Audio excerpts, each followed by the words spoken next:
전방 목사의 아침 묵상 2024년 10월 15일 화요일 아침입니다.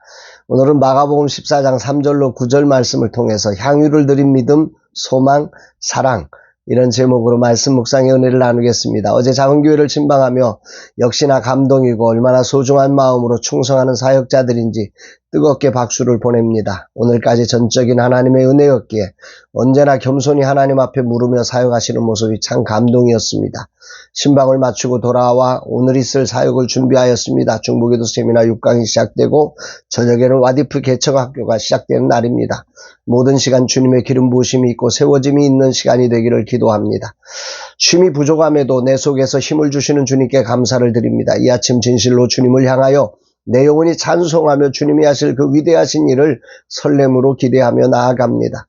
이날 주님은 어떤 말씀으로 인도하실까? 본문에는 한 여인의 향유옥합을 주님께 드린 사건이 기록되고 있습니다. 3절 예수께서 베다니 나병 환자 시몬의 집에서 식사하실 때 한 여자가 매우 값진 향유 곧 순전한 나드한 옥합을 가지고 와서 그 옥합을 깨뜨려 예수의 머리에 부으니, 이 사건이 펼쳐진 곳은 베다니에 있는 나병 환자 시몬의 집이라 소개하고 있지요. 오늘 아침 먼저 이 부분이 매우 울림을 주는 묵상의 재료가 됩니다. 이유는 히브리적 사고에서 나병은 단순히 신체적 질병 이상의 의미를 갖지요. 종교적, 사회적 부정함과 연결된 단어입니다. 그래서 나병 환자는 율법에 의해 공동체에서 격리되어서 종교적 의식에 참여할 수 없는 존재입니다.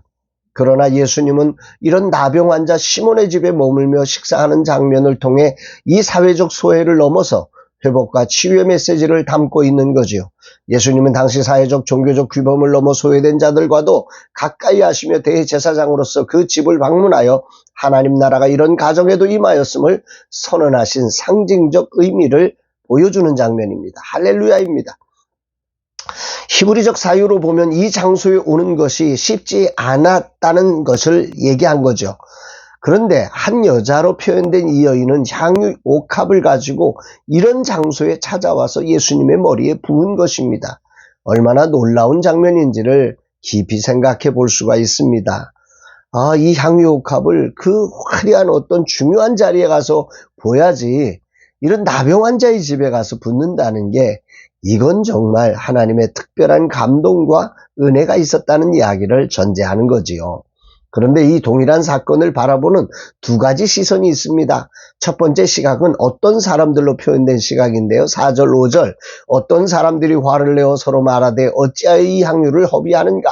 이 향유를 300데나리온 이상에 팔아 가난한 자들에게 줄 수 있었겠도다 하며 그 여자를 책망하는지라. 여기 화를 낸다, 이 헬라어 단어가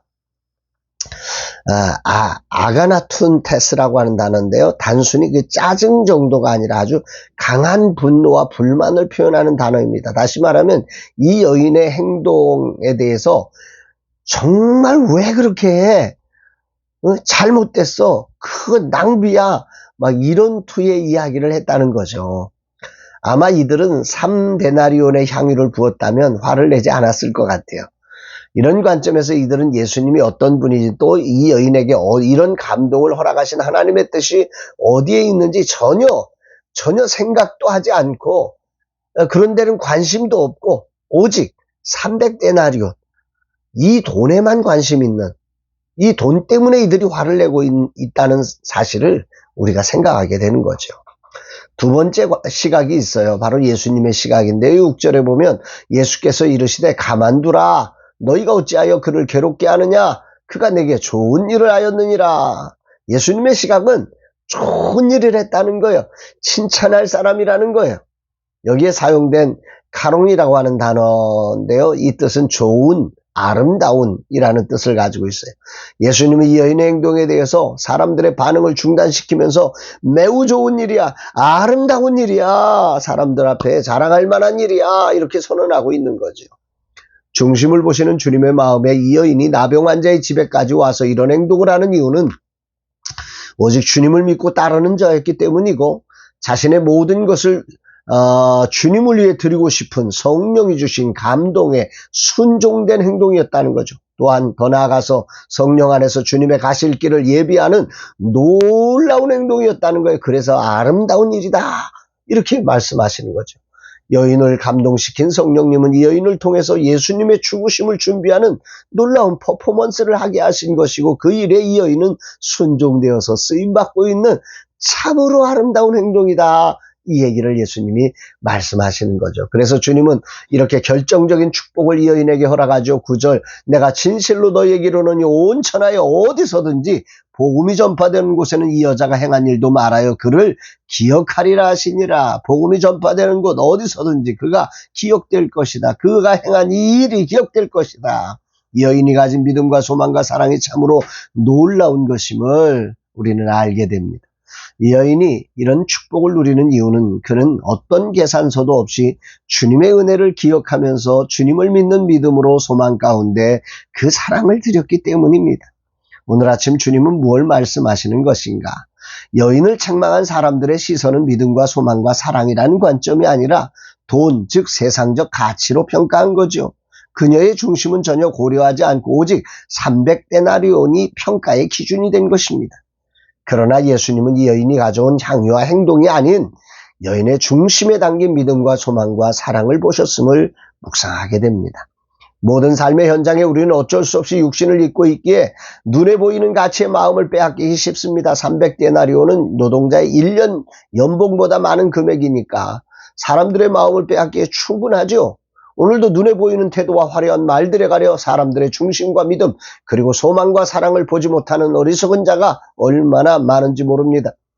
중보기도 세미나 와디프 개척학교에서 어리석은 자가 되지 않고 주님께 기쁨되는 모습으로 발견되기를 소망합니다. 사람의 겉모습이나 말의 아름다움에 집착하지 않고 그 사람의 내면에 담긴 믿음과 소망과 사랑을 볼 수 있는 영적 안목이 열리기를 기도합니다. 더욱 중요한 것은 나도 이 여인처럼 주님을 향해 이런 순전한 헌신으로 나의 믿음과 소망과 사랑을 드릴 줄 아는 이 하루가 되기를 다짐합니다. 주님, 이 하루 진실로 나의 헌신이 주님께 이렇게 기억되는 날 되기를 기도합니다. 주어진 모든 자리에 나의 믿음을 드리고 소망 가운데 행하며 사랑으로 나아가는 날 되게 하옵소서.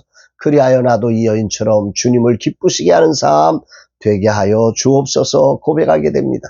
사랑하는 여러분, 여러분들은 어떠십니까? 오늘 주님께 여러분들은 어떤 모습으로 드려지고 있습니까? 눈에 보이는 것들이 전부여서는 안 됩니다.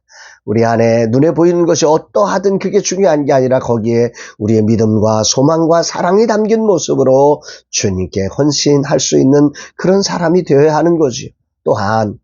또한 오늘 우리들의 삶 주변에 있는 많은 사람들을 볼 때 그들이 드리는 외면적 행위와 그 크기에 우리의 마음과 눈을 빼앗기는 자가 아니라 그들이 드리는 것들에 그것이 작아도 그들 안에 있는 믿음과 소망과 사랑을 볼 줄 아는 그런 소중한 우리 주님의 안목을 가진 하나님의 사람으로 오늘도 살아내서 하나님이 기뻐하시는 세상을 만들고 하나님이 기뻐하시는 거룩한 교회를 세워가는 아름다운 날 되기를 주의 이름으로 축복합니다. 사랑합니다, 여러분.